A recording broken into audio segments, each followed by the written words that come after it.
का होठ नहीं है। जैसे ही मैंने सुना वैसे ही मैंने भोलेनाथ से विनती करी, पशुपतिनाथ का व्रत प्रारंभ करा।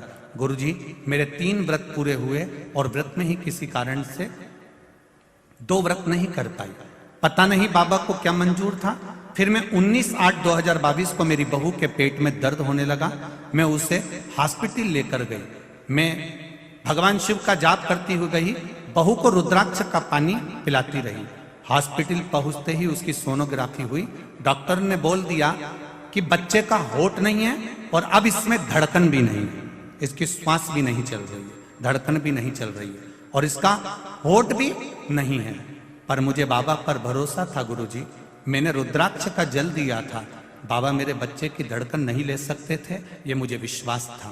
मैंने बाबा से कहा, बाबा मेरी लाज जरूर रखना। आपके भरोसे पर, शिव महापुराण के भरोसे पर मैंने शंकर जी को जल चढ़ाकर पिलाया है।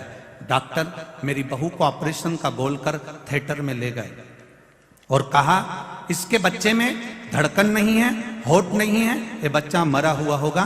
बाबा ने उसको ऑपरेशन कक्ष में लेकर गए। 9:15 रात को मेरी यहां पर बहू को बेटा हुआ और बाबा की कृपा से उसकी धड़कन भी थी और होठ भी थे। ये शिव है।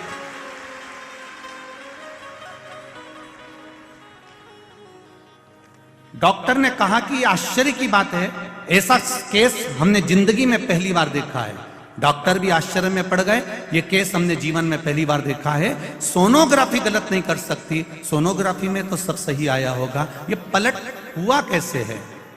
तब मेरे मुख से निकल गया, ये सब मेरे भोले बाबा डमरू वाले का कमाल, ये शिव है। ओ घड़ी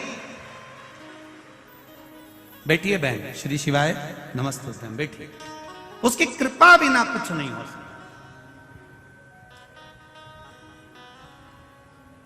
इसका विश्वास पक्का था, भरोसा दृढ़ था, विश्वास दृढ़ था। और भरोसा यदि पक्का है तो माता सावित्री भी सत्यवान को यम से छुड़ा ला सकती है। आपका विश्वास पक्का है तो मेरा महादेव आपके साथ है, हर पल हर घड़ी है, हर क्षण है।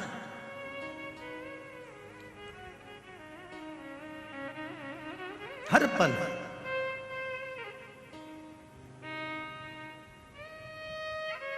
और ये हमारा विश्वास कहता है। इतने पत्र आपके आते हैं, सब पत्र यहीं रहते हैं। खैर अभी इंदौर में तो अब कथा लगभग 1 2 साल 4 साल अभी नहीं है, क्योंकि कथाओं की तारीख लगभग बहुत बुक हैं, तो कहीं कथा मिलना बड़ा मुश्किल है। पर जब भी कथा रहेगी आगामी, मेरा विश्वास कहता है कि आपका भी एक पत्र इस जगह पर रखा हुआ मिलेगा, ये निश्चित। करना क्या है, केवल शंकर के मंदिर जाइए, आपके आस पड़ोस में नजदीक में जो शिव मंदिर है उसकी सेवा संभाल करिए, सफाई करिए, जल चढ़ाइए, बेलपत्र चढ़ाइए, मेरे शंभू का श्रृंगार करिए, मेरे शंभू का भजन करिए, मेरे शंकर का स्मरण करिए। आपको कहीं जाने की जरूरत नहीं है, ना किसी ढोंग में पड़ना है, ना किसी प्रपंच में पड़ना, ना किसी की स्थान पर। अपने तो शिव है, शंकर है।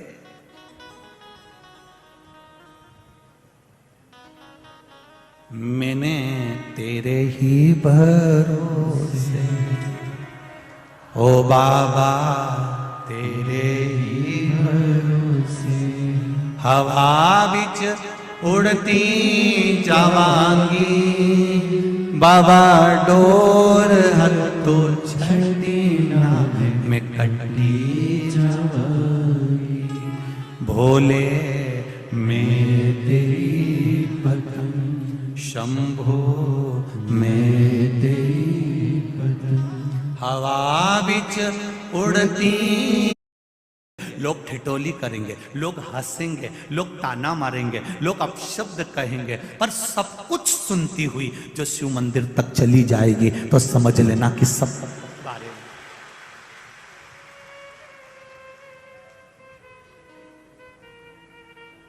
पतंग और पद जब बढ़ता है तो काटने वालों की संख्या भी बढ़ जाती है, निश्चित है।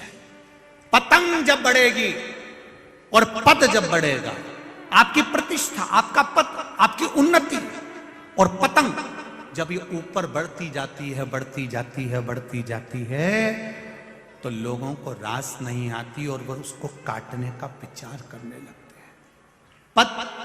पतंग बढ़ रही है, उसे बढ़ने दीजिए। आप अपनी डोर बस भोलेनाथ जी के हाथ में छोड़,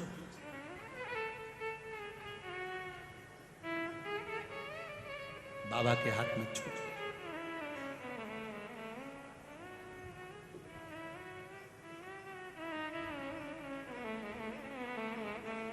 उसकी कृपा जब होगी तब सुख मिलेगा। बेलपत्र ढूंढने के लिए सुख सुंदरी गई, बेलपत्र ढूंढने के लिए सुख सुंदरी की 100 बेटियां गईं, बेलपत्र ढूंढने के लिए सुख सुंदरी के पुत्र गए, बेलपत्र ढूंढने के लिए दामाद भी गया, पर शिव भक्ति, पार्वती जी को कुछ लीला करना थी, बेलपत्र नहीं मिली, नहीं मिली बेलपत्र।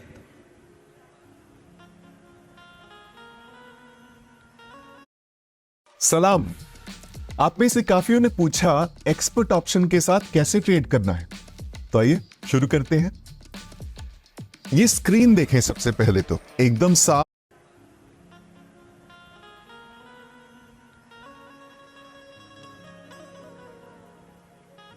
वापिस आ जा।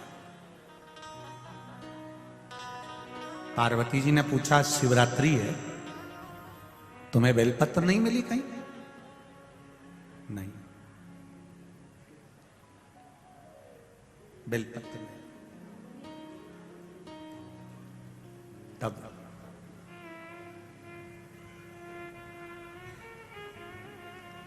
गौ माता की पूंछ को घुमाती घुमाती घुमाती घुमाती, गौ माता की पूंछ को घुमाती घुमाती माता संतोषी वहां पहुंची।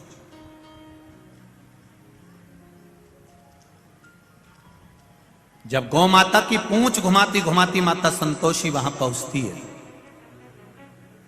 संतोषी ने देखा दादा दादी कह रहे हैं,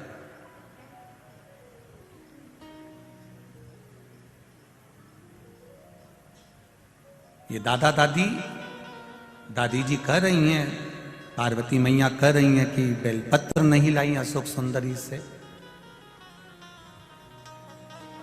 बुआ से जब ऐसी बात कही जा रही है तो संतोषी माता ने, संतोषी ने गाय की पूंछ को छोड़ा, हाथ का स्पर्श सुंदर भाव से करते हुए हाथ खासा करा और संतोषी मैया अंदर गई और शिव जी के पास में, दादाजी के पास में जटा में जो बेलपत्र लगी थी वो बेलपत्र उठाकर संतोषी लेकर आई, पार्वती जी के हाथ में दिया, दादी जी चढ़ा दीजिए। दादी जी ने बेलपत्र लेकर पूछा, संतोषी ये बेलपत्र तेरे पास कहां से आई? ये बेलपत्र तेरे पास आई कहां से? संतोषी ने कहा, दादाजी के मस्तक पर चढ़ी थी, ये बेलपत्र मैंने आपको लाकर दी है। चढ़ी हुई बेलपत्र तू मुझे लाकर दी? संतोषी ने कहा, दादी मां, एक बार मैंने दादाजी के मुख से सुना था, शिव पर चढ़ने के बाद कोई भी चीज निर्मल नहीं होती है, खराब नहीं होती है।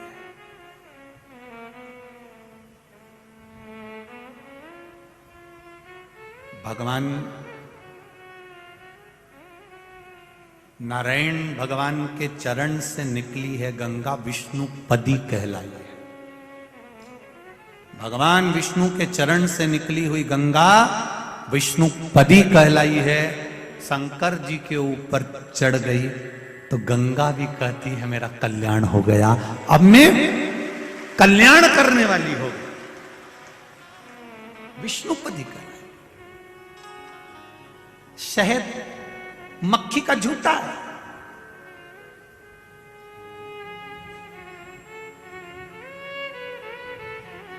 वो भी भगवान पर चढ़कर औषधि बन जाता है।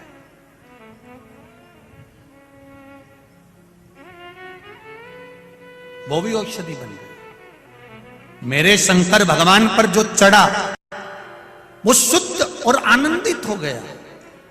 अभी ये कथा जब पूरी हो जाएगी, ये कथा पूर्ण होने के बाद में ये कथा 30 तारीख को पूरी हो जाएगी। 3 तारीख को बड़ौदा गुजरात में, 3 तारीख को बड़ौदा गुजरात में, 3 तारीख से 9 तारीख तक गुजरात वासियों के लिए बहुत सौभाग्य का विषय है कि बड़ौदा में, वैसे तो गुजरात में 2 कथा मिली है गुजरात वालों को, पर उसमें 3 दिसंबर से 9 दिसंबर तक बड़ौदा के लेप्रेसी ग्राउंड में सरदार लस्टेंड 4 रास्ता आजबा रोड बड़ौदा गुजरात में, बड़ौदा के अंदर यह कथा मिली है। 3 तारीख से 9 तारीख तक, 3 दिसंबर से 9 दिसंबर तक कथा का समय पहले दिन तो 1 बजे से 4 बजे रहेगा, पर बाकी के समय 2 बजे से 5 बजे रहेगा। तो उस कथा का मूल तत्व क्या है? जैसे यहां द्वादशक ज्योतिर्लिंग पर कथा चल रही है, वहां जो कथा होगी शंकर भगवान के प्रसाद पर कथा होगी कि शिव जी का प्रसाद 3 हिस्से क्यों होना। शंकर भगवान का जब पशुपति व्रत किया जाता है तो पति भी व्रत कर रहा है, पत्नी भी व्रत कर रही है, तो पत्नी जिस पात्र में प्रसाद बनाई है उस पात्र को प्रसाद बनाने के बाद धोया क्यों जाता है, और पति के लिए जब प्रसाद बनाएगी तो पात्र धोकर क्यों रखा जाता है? उस प्रसाद की महत्वता को जाना। शंकर भगवान को कौन सा प्रसाद लगता है?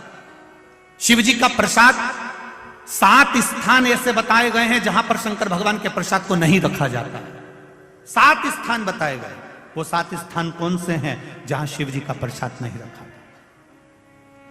3 समय ऐसे हैं जिस समय पर भगवान शंकर के प्रसाद को अगर ग्रहण करा जाता है तो व्यक्ति रोग से मुक्त हो जाता है। 2 स्थान ऐसे बताए गए जहां पर शंकर भगवान पर चढ़ा हुआ रुद्राक्ष जब प्रसाद हो जाता है तो उसका जल का सुख कहां प्राप्त होता है। मैं संपूर्ण भारतवासियों से और देश विदेश में बैठे हुए संपूर्ण श्रोता भाई बहनों से और सभी नवयुवक बेटा बेटियों से कहना चाहूंगा, ये प्रसाद शिव प्रसाद, शिव महापुराण की कथा बड़ौदा से जो सुनने को मिलेगी उसको छोड़ना मत ही, जो जीवन का आनंद दे जाए उसको सुनो। और जो गुजरात की पावन धरा पर आकर कथा सुनना चाहते हैं वो बड़ौदा आकर श्रवण कर सकते हैं। बड़ौदा वासी, गुजरात वासी और आसपास के जितने महाराष्ट्र और राजस्थान वाले लगे हैं, आओ कथा सुनो, तत्व श्रवण करो, उस कथा का अपने जीवन में उतारो।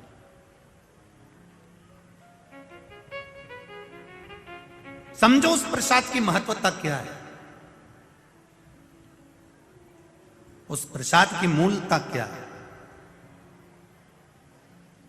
क्यों पीपल के वृक्ष के नीचे रखा हुआ प्रसाद का क्या महत्व होता है, आंवले के वृक्ष के नीचे रखा हुआ प्रसाद का क्या महत्व होता है, बट वृक्ष के नीचे रखे हुए प्रसाद का क्या महत्व होता है, उसकी महत्वता। तुलसी के क्यारे के पास में कटोरी में रखे हुए प्रसाद का क्या महत्व होता है, उसको समझना है ना। बहुत भ्रम फैला रखा है लोगों ने, शिव जी पर चढ़ा हुआ ये प्रसाद नहीं खाना है तो ऐसा नहीं करना है। हम उसको समझें शिव महापुराण के माध्यम से, उसकी महत्वता को समझें। महाराज शिव भक्ति का तो बड़ौदा वालों करो तैयारी, आ रहे कुबेर भंडारी, यही बाबा की कृपा है, शिव कृपा। ये तो बाबा की करुणा है। दिसंबर में ये कथा मिली है और फिर जनवरी में शायद पावागढ़ रहेगी, ऐसा कुछ है। जनवरी माह में शायद पावागढ़ की पावन धरा पर मां अंबे की पावन धरा पर कथा रहेगी। पावागढ़ में तो इतनी जगह नहीं, तो थोड़ा 5-6 किलोमीटर आगे कथा स्थल लिया गया है, उसका भी स्मरण शिव भक्ति की ओर चलते।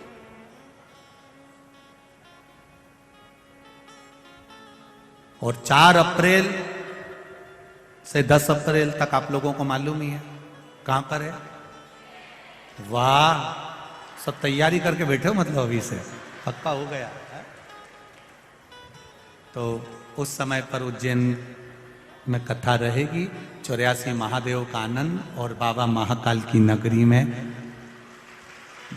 विक्रमादित्य शिव महापुराण की कथा का रसतत्व ग्रहण करेंगे बड़े आनंद के साथ। शिव कथा का रस्ता। हर हर Mahadev. I'm Adam Bellinger. I joined forces with Virgin Mobile as the VIP of Flex. हर हर महादेव।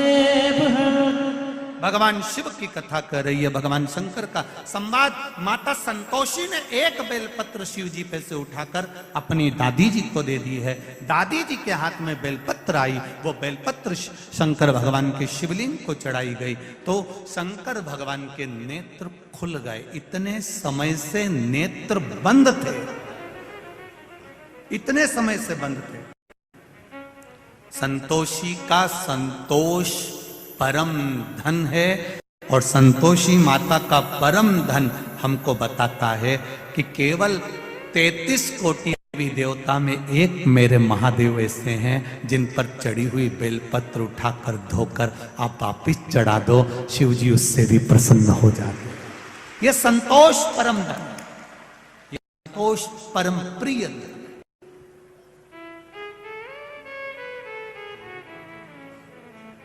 और संतोष परम प्रिय धन का आनंद भी यही है।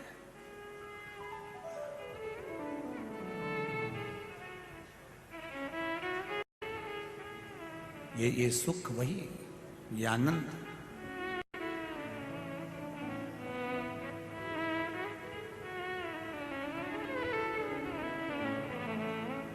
महाराज जब अशोक सुंदरी ने यह बात का प्रसंग लिया, अशोक सुंदरी के जीवन में ये सुख मिल गया और वो पहचान गई कि बेलपत्र समर्पण का क्या फल है।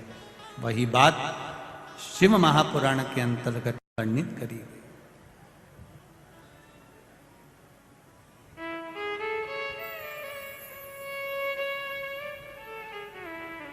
तेरे डमरू की धुन सुन के मैं काशी नगरी आई हूँ।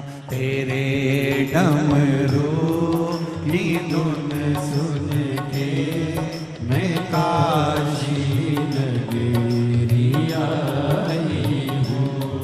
तेरे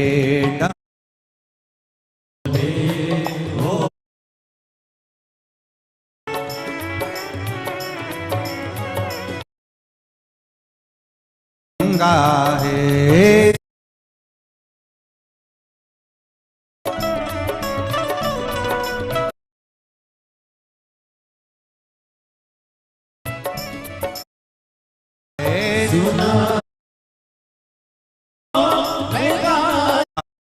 काशी नगर।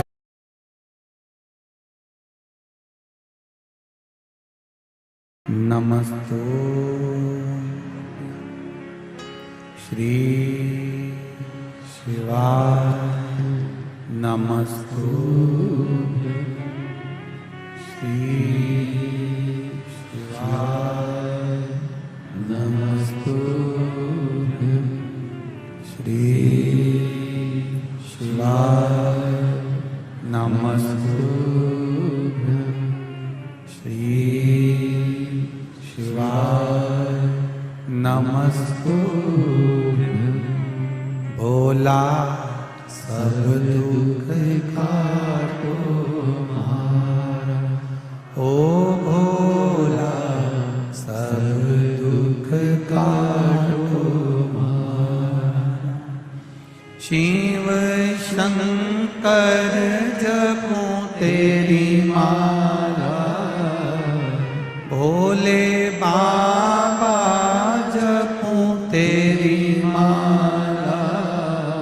भोला सब दुख काटो मारा, ओ भोला सब दुख काटो मारा।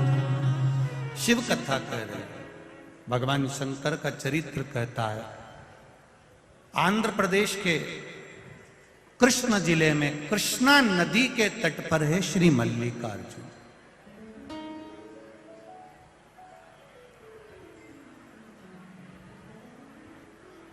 मल्लिकार्जुन मल्लिका का भाव जो कहा गया है वो माता पार्वती हैं, और अर्जुन का जो भाव कहा गया है वो मेरे देव अधिदेव महादेव।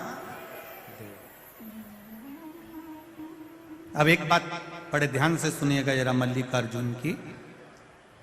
मल्लिका, जैसे कल आपको कथा में कहा था कि जब भी सोमनाथ जाएं तो चंद्र कुंड का दर्शन अवश्य कर 12 ज्योतिर्लिंग में एक एक चीज ऐसी है जिसको हमें छोड़ना नहीं,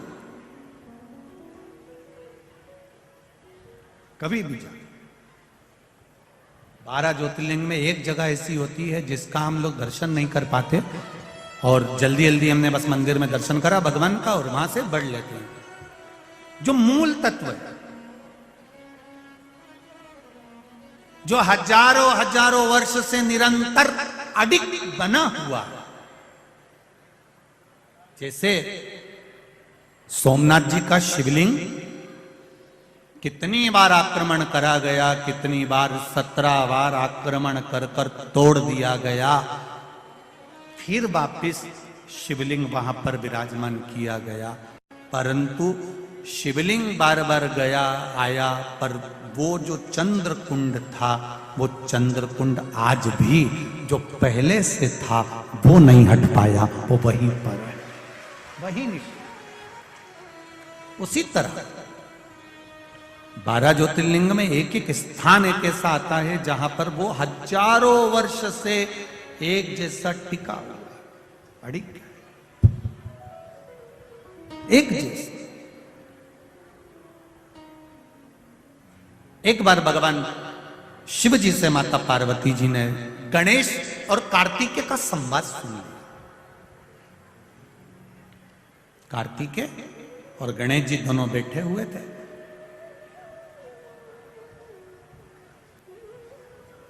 जया, विषहरा, शामली बारी, दौतली और देव, शिव जी की ये 5 बेटियां। एक बार सब लोग उनका नाम लेंगे। जया, विषहरा, शामली बारी, दौतली और देव, ये शिव जी की 5 बेटियां। ये गंगा के जल से प्रकट हुई हैं और अशोक सुंदरी नंदनवन काशी में प्रकट हुई। दोनों के इनके प्रागट्य की जगह जगह अलग है, स्थान अलग है। जैसे अशोक सुंदरी का स्थान जहां से पानी निकलता है, बीच में जो मोटी लाइन होती है, वो अशोक सुंदरी का स्थान होता है। उसी तरह ऊपर से जो जल जलाधारी में से बूंद बूंद नीचे गिरता है, वो जलाधारी का महत्व है। जया, विषहरा, शामली बारी, दौतली और देव, ये शिव जी की 5 बेटियां जैसे शंकर भगवान के साथ गंगा जी के जल में खेलियां कर रही थी, उनके भाव से ये जल शिव जी को समर्पित होता है। ये 5 बेटियां शिव जी की कोई साधारण नहीं है। जब कभी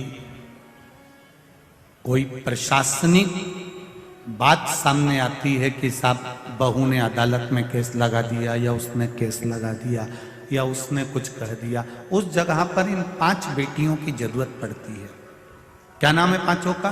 पहला, दूसरी, तीसरी, चौथी, 5वीं, 2।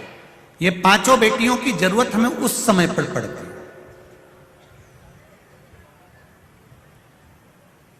अदालत में चल रही है कार्रवाई, पर उस समय पर हमारी ये 5 बेटियां हमारे कार्य के लिए तत्पर रहती।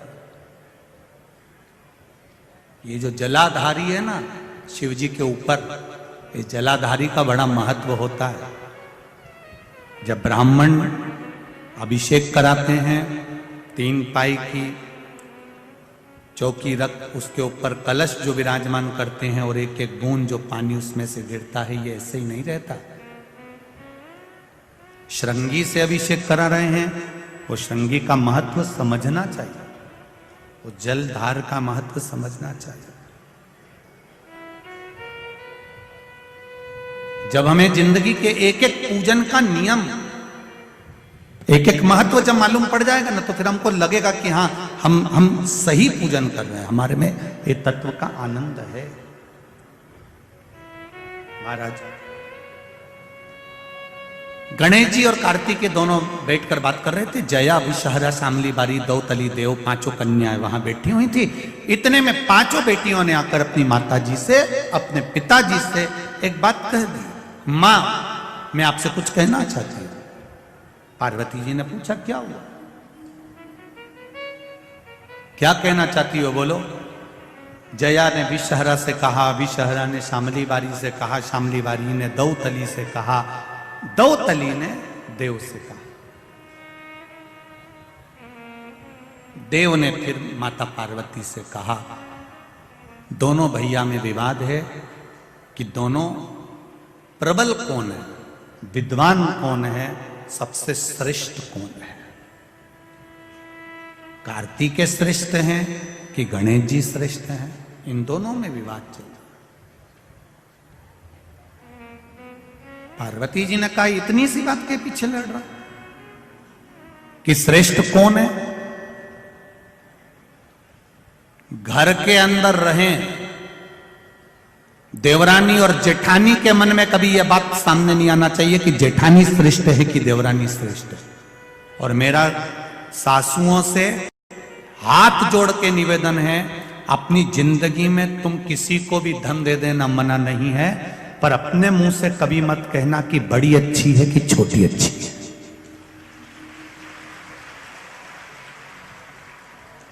कभी अपने मुख से मत कहना कि मेरी बड़ी बहू बहुत बढ़िया है, छोटी में अकल नहीं है, छोटी अच्छी है, बड़ी में अकल नहीं है। यह बात कभी मत कहो। क्यों?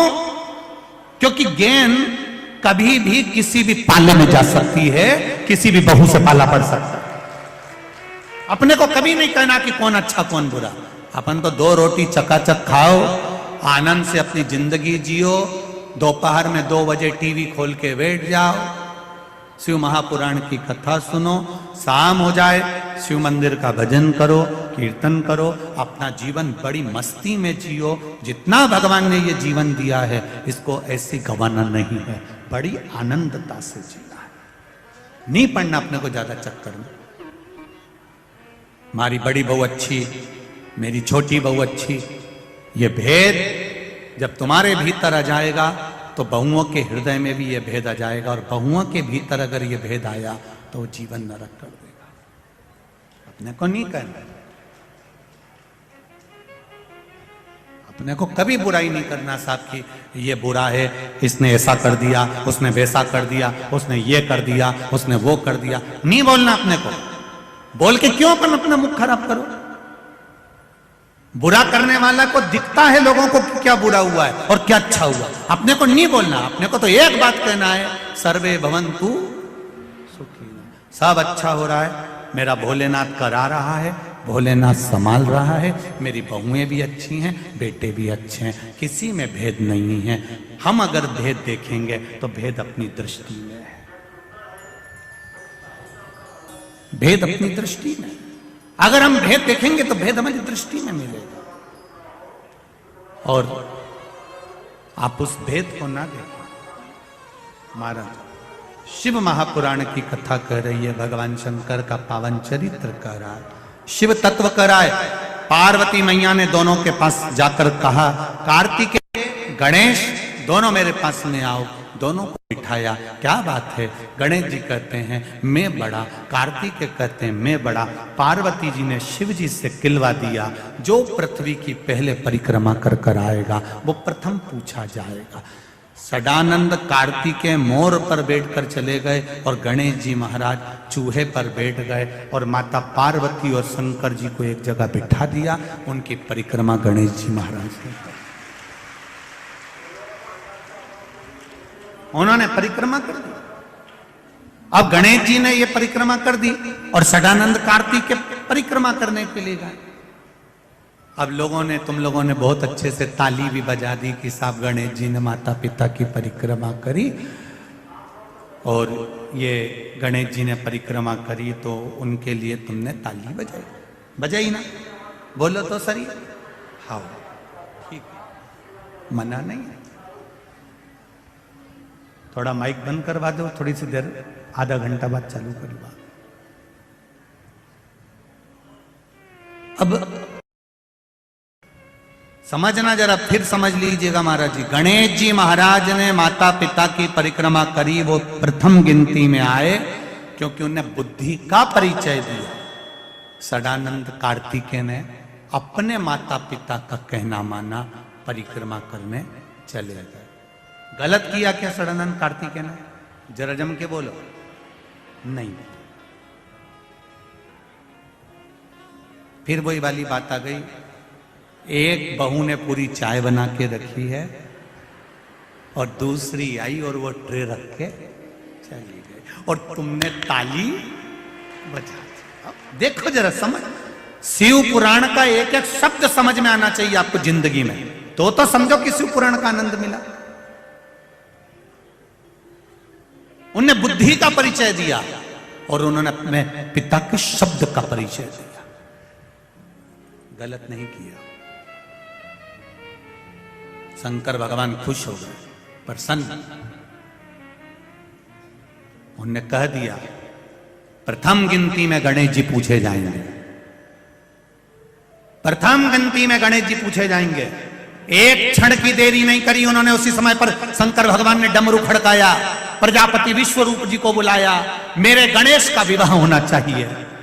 पार्वती जी ने रोका, शिव जी थोड़ा सा रुकिए। शंकर भगवान अति उत्साह में रहे, छोटे बेटे के प्रति प्रेम अधिक रहा, उन्होंने देरी नहीं करी, मां जगत जननी की बात नहीं सुनी। प्रजापति विश्वरूप जी की कन्या को बुलाकर गणेश जी का विवाह कर दिया। विवाह हो गया। आनंद कार्तिकेय पृथ्वी की परिक्रमा करने गए हुए हैं, गणेश जी का विवाह हो गया। रिद्धि बुद्धि रिद्धि सिद्धि घर में आ गई। रिद्धि सिद्धि के भी घर में एक एक बेटे ने जन्म ले लिया, शुभ लाभ पैदा हो गए, जन्म ले लिया, दादाजी बन गए। ये अति खुश हैं, पर इस खुशी में पार्वती जी को कोई खुशी नहीं है। बहुत ध्यान देना शिव महापुराण के संवाद पर।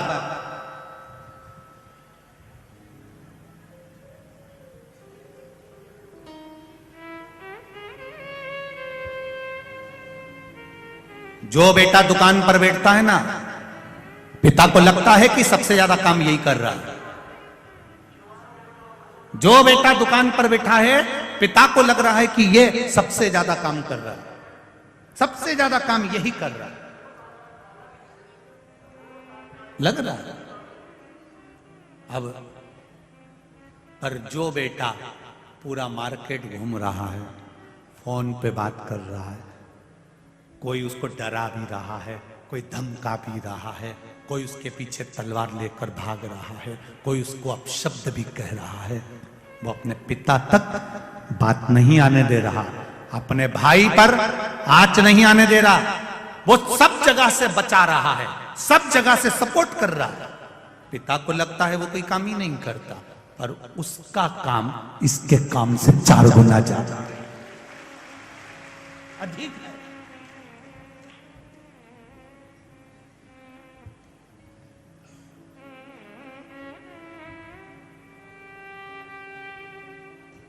इससे अधिक है, वो अधिक है।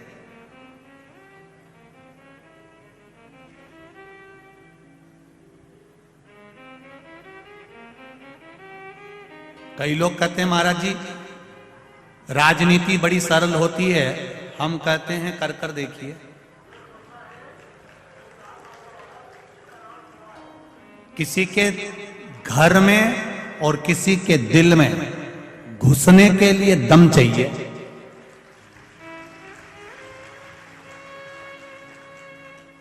मैं संजय भैया को धन्यवाद दूंगा, साधुवाद दूंगा कि आप हृदय में बैठे हो लोगों के, इसलिए उसका भाव यहां दिखता है। दिल चाहिए, सहजता कोई नहीं। फोन पर कह दिया तो एक माता पार्वती जी ने कहा आपने कैसे निर्णय ले लिया, आपने बेटे की शादी भी करा दी, आपने सब कुछ कर दिया, आप आगे बढ़कर काम कर दिया, और आए सदानंद कार्तिकेय, उससे पहले ये सब कुछ हो चुका था। पार्वती मैया खुश नहीं थी, माता पार्वती की आंख में आंसू भरा हुआ था। केवल एक माँ संसार में ऐसी होती है जो अपने बच्चों को कभी भेद रखकर दूध नहीं पिलाती है कि मैंने बड़े को ज्यादा पिलाऊंगी, छोटे को कम पिलाऊंगी। मां कभी भेद नहीं रखती कि मैं बड़े को ज्यादा दूध पिलाऊंगी, छोटे को नहीं पिलाऊंगी, छोटे को पिलाऊंगी तो बड़े को नहीं पिलाऊंगी। बराबर का एजुकेशन मां देती है, बराबर के कपड़े पहनाती है, बराबर का श्रृंगार करती है, बराबर का आनंद कराती है। और बच्चा छोटा होता है, मां उसकी आंखों में कजरा भी लगाती है और उसकी राई नोन लेकर नजर भी उतार देती है।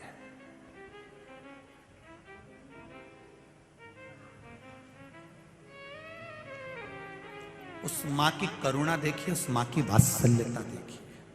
मां ने बचपन में बच्चे की नजर उतारी तो मां ने नजर उतारी, और वही बच्चा बड़ा हो गया और उसकी शादी हो गई। अब मां कुछ उसके ऊपर से उतार के बता दे तो पास में जो जगदम्बा रहती है ना,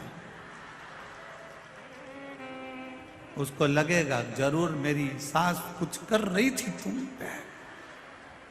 बस यही अंतर है, यही अंतर है।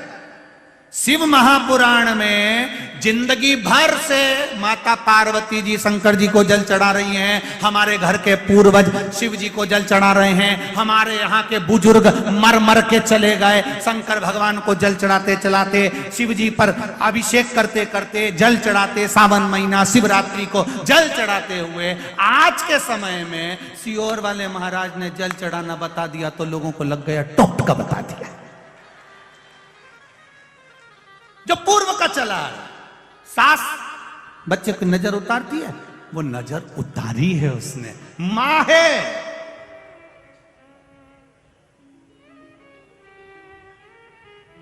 और वही नजर आज बहू आने के बाद अगर सास उतार दे तो उसकी निगाह में लग जाएगा इसने कुछ गलत करा होगा। गलत देखने वाले को गलत दिखता है।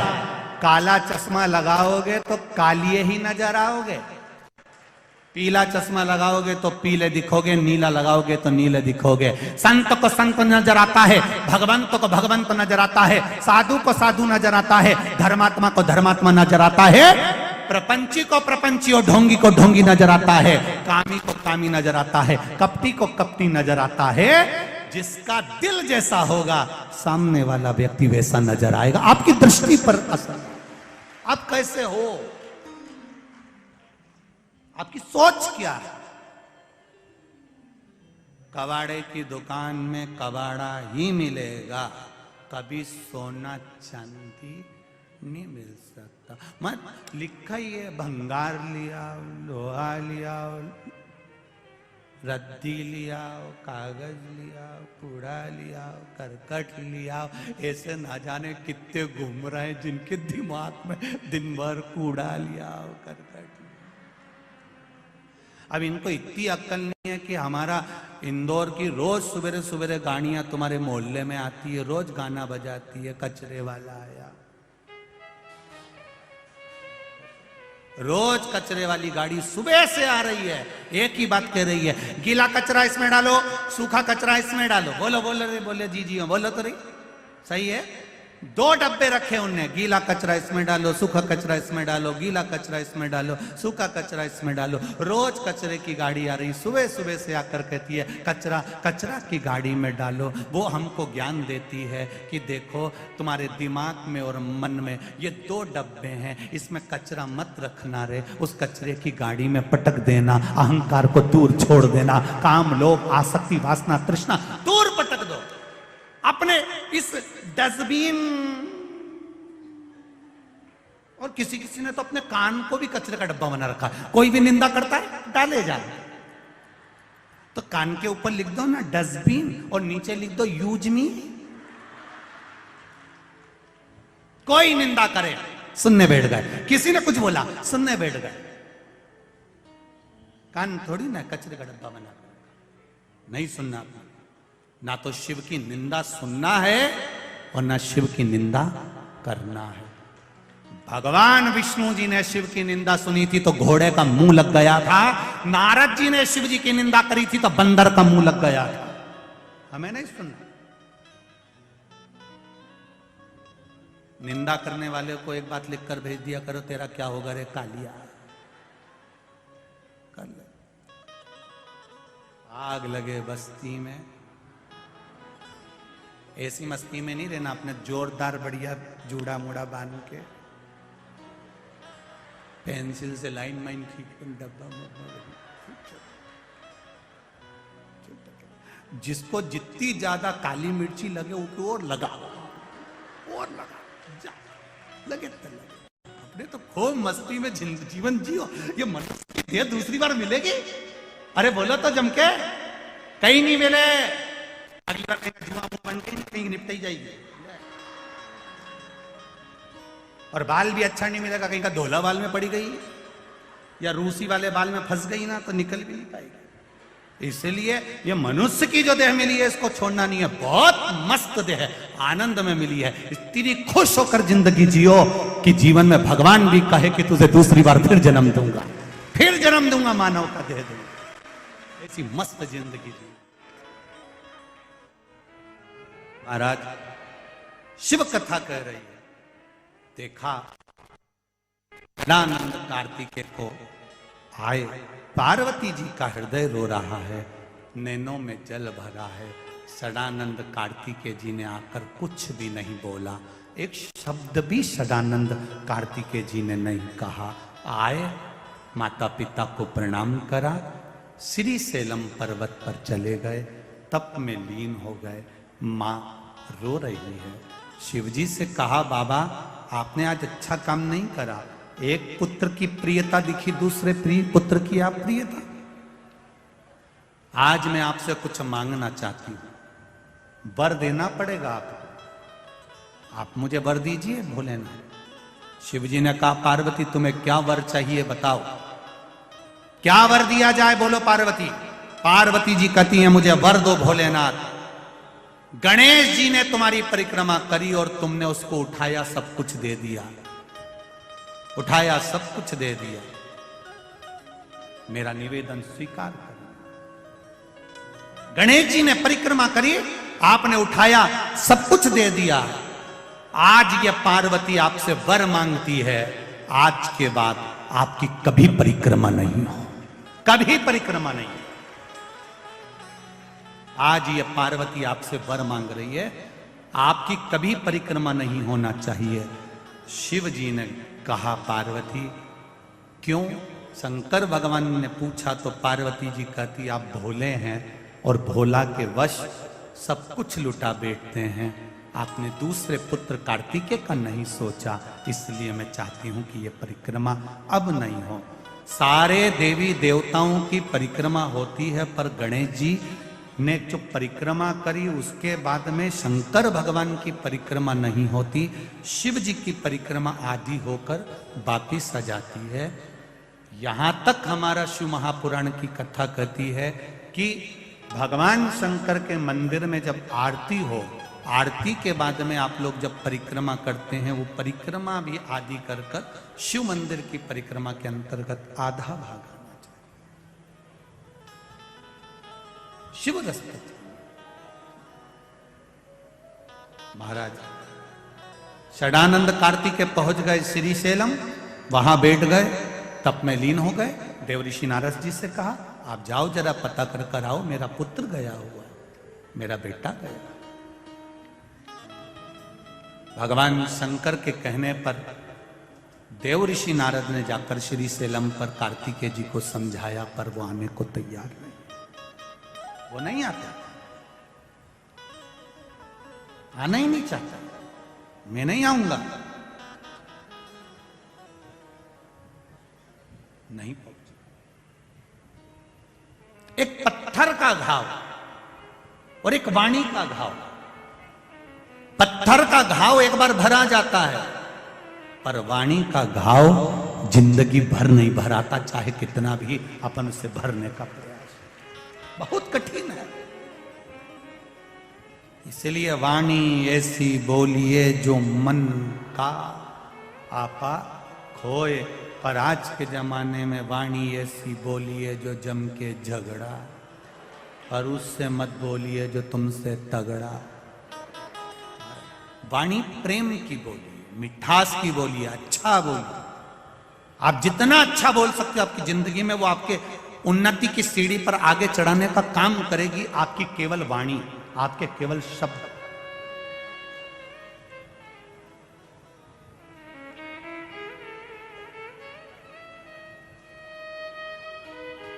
आपकी वाणी, आपके शब्द आपको उन्नति की ओर बढ़ाने का प्रयास करेंगे। महाराज देवऋषि नारद ने समझाया, कार्तिकेय जी नहीं समझे। अंत में जब लगा कि मेरा पुत्र मानने को तैयार नहीं है, शंकर भगवान को लगा, तो उन्होंने पार्वती जी से पूछा तुम क्या चाहती हो। पार्वती जी कहती हैं कि मेरा मन करता है कि आप मेरे साथ में चलो, आप मेरे साथ पहुंचो, अपन दोनों चलते हैं श्रीशैलम पर। श्रीशैलम पर कार्तिकेय जी के पास में जब क्रोंच पर्वत पर श्रीशैलम पर भगवान देवाधिदेव महादेव माता पार्वती जी के साथ में पहुंचते हैं, तब भगवान षडानंद कार्तिकेय वहां से एक वृक्ष के पीछे छुप जाते हैं, दिखते ही। आज भी जिस वृक्ष के पीछे षडानंद कार्तिकेय जी छुपे थे, उस समय हजारों वर्ष पहले वो वृक्ष, जैसे आपको कहा कि सोमनाथ जी में एक चंद्र कुंड है, उसी तरह मल्लिकार्जुन भगवान के मंदिर के ठीक सामने एक पीपल का वृक्ष है। उसके साथ में दो वृक्ष लगे, एक छोकर का एक पीपल का, दोनों भेले में मिले हुए। वहां ओटला बना हुआ है, जिस वृक्ष के पीछे भगवान श्री कार्तिकेय जी छुपे थे। जैसे सोमनाथ जी में चंद्र कुंड की महत्वता है, उसी तरह मल्लिकार्जुन में उस वृक्ष की मूलता है, जो वृक्ष हजारों वर्ष से वहां पर टिका।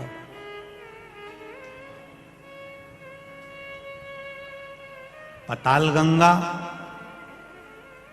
का दर्शन हमको केवल एक ही जगह पर होता है, आंध्र प्रदेश के मल्लिकार्जुन से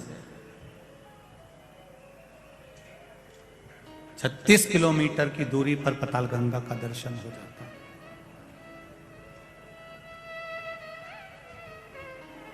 वो भूमि जहां पर भगवान देवाधिदेव महादेव ने तप किया। आगे वर्णन आया, भगवान देवाधिदेव महादेव फिर शिव जी पार्वती को लेकर चारों तरफ कार्तिकेय को ढूंढने लगे। कार्तिकेय जी वहां से ओझल हो गए, दूर चले गए, और दूर जाकर 36 किलोमीटर की दूरी पर जाकर कार्तिकेय जी महाराज गुफा में बैठकर 3 योजन की दूरी पर जाकर बैठ गए। वहां बैठकर उन्होंने तप साधना करी। शंकर पार्वती यहाँ पर विराजमान होते हैं, विराजित तो हो गए, पर शिव जी पार्वती के साथ में ओझल रहे। ओझल रहे कब तक? जब चंद्रगुप्त नामक किसी राजा की कन्या ने एक बार, जब उस कन्या पर कई दोष लगे, उस दोष को मिटाने के लिए वो कन्या श्रीशैलम के पहाड़ पर भ्रमण करती रही। चंद्रगुप्त राजा की वो कन्या जब श्रीशैलम पर भ्रमण करती थी, अकेली रहती, झोपड़ी बनाकर शिव अर्चना में डूबी रहती थी, भगवान की भक्ति में डूबी रहती थी। उसने एक सुंदर श्यामा गाय को पाल लिया। वो श्यामा गाय की सेवा में लग गई, और श्यामा गाय की सेवा में जब वो लगी, श्यामा गाय को उसने जब पाला और उसकी सेवा में जब वो तल्लीन रही, श्यामा गाय की सेवा में जब वो लग जाती है, श्यामा गाय उस श्रीशैलम के वन में चली जाती है। और वन में गई तो आज वो कन्या चंद्रगुप्त की वो बेटी वो पीछे पीछे गई। उसने क्या देखा कि एक पुरुष गाय का दूध निकाल रहा है और एक नारी पात्र लगाकर बैठी हुई।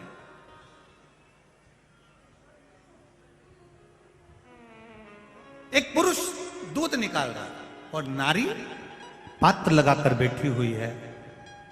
चंद्रगुप्त की, राजा चंद्रगुप्त की बेटी ने जब वो चरित्र देखा, देखकर उसको बड़ा आश्चर्य हुआ। बहुत दूरी थी, चंद्रगुप्त की बेटी दौड़ पड़ी, दौड़ी बेटी, और चंद्रगुप्त राजा की लड़की जब दौड़कर वहां पहुंची, वहां पहुंचकर क्या देखती है कि वहां पर ना तो कोई पुरुष है और ना कोई स्त्री है। गाय के नीचे एक शिवलिंग विराजमान है, उस शिवलिंग पर दूध अपने आप गिर रहा था। उस कन्या ने देखा, उस नारी ने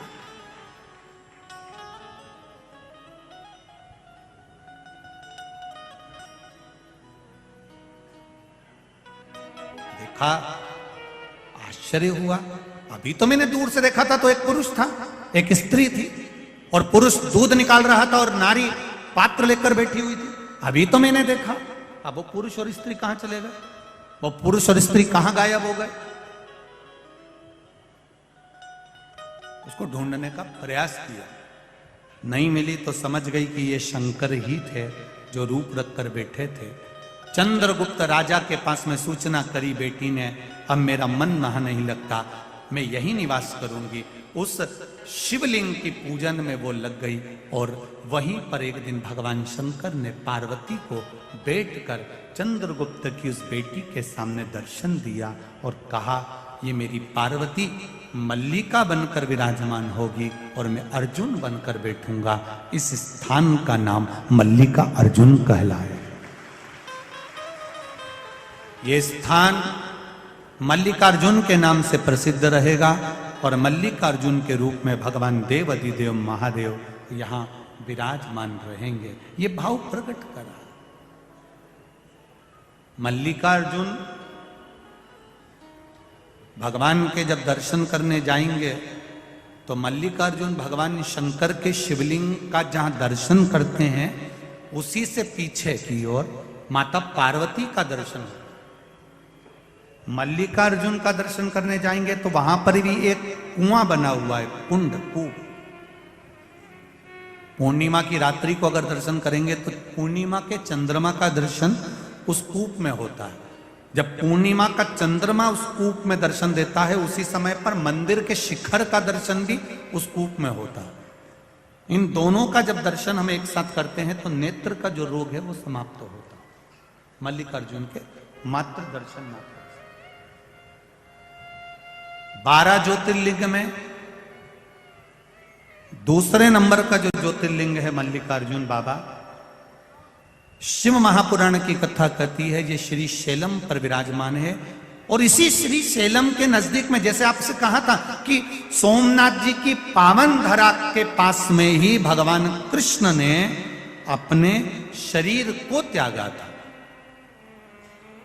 चरणों में बाण लगा था और भगवान ने अपना शरीर, तो यहां जो श्री शैलम की भूमि है, इसी भूमि के नजदीक में माता सती के शरीर के जब भगवान विष्णु ने टुकड़े करे थे, उस टुकड़े में से ग्रीवा भगवान माता सती की श्री शैलम से मात्र 2 योजन की दूरी पर ही माता की एक शक्तिपीठ है, जहां पर माता का ग्रीवा गिरा हुआ, आद्य शक्ति माता सती का ग्रीवा गिरा हुआ।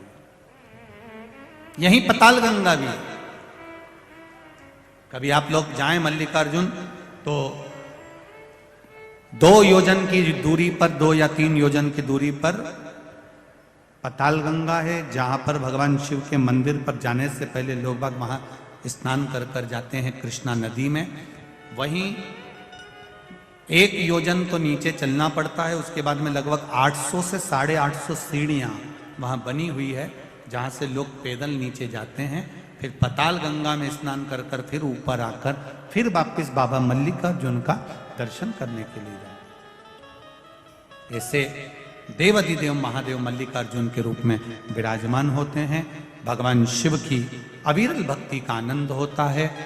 बोल मल्लिकार्जुन भगवान की जय।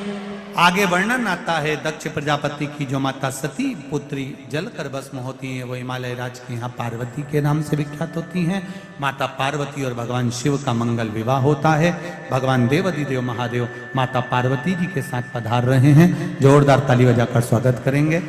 हमारे बीच में कुछ अतिथि गण आए हैं। रमेश भैया भी पधारे हुए हैं साथ में, जिन्होंने सुंदर माहिल्या शिव महापुराण की कथा को इंदौर नगर में कराया था और साथ में ही विराजमान है आदरणीय गोलू भैया जी शुक्ला और साथ में विराजमान है